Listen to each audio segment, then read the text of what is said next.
Hey everybody, thanks for checking out the video, and to be quite honest, I didn't really want to do this mod. It looked pretty scary, but after saying Kong's video about 1,000 times, I pretty much figured I had it down. So I went ahead and gave it a shot, and frankly it only took me about, probably about an hour and a half to get everything rewired and the mod up and running. As you can see, the transitions are extremely smooth with this. I was really surprised at how well it reacted.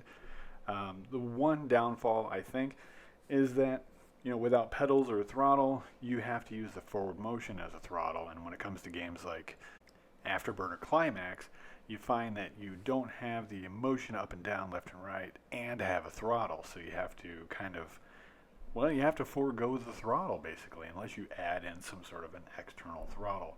Which I guess, that kind of comes into play with, either A, buying a whole new pedal set, or buying yourself one of the weird joystick things and kind of setting it off to the side as it's more of an arcade stick with buttons. But overall, I mean, quite frankly, as you see with the gameplay here, it's pretty outstanding. It's well worth a mod. And here, of course, is the Batman game, which I think we saw in one of Kong's videos. But the gameplay, again, is really super smooth. The graphics are great, but the controls are really functional for this game because you don't have to worry about a separate throttle and up and down movement. So you can use that forward motion on the yoke as your throttle. And to jump right into some of the gameplay here, you can tell there's really not a whole lot of functions that need to be mapped for Batman. So this is really an ideal solution for this game because, I mean, you're really using the yoke forward motion as your throttle, and then there's a trigger button and such. Super easy, and the gameplay is fantastic.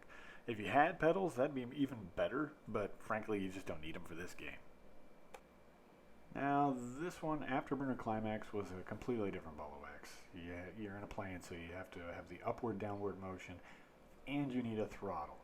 Unfortunately, there are no more axes to use as throttle, so you actually have to kind of forego it until you can add something that has a potentiometer-style axis. Unfortunately, I didn't at this one, so I just left it off. It works perfectly fine.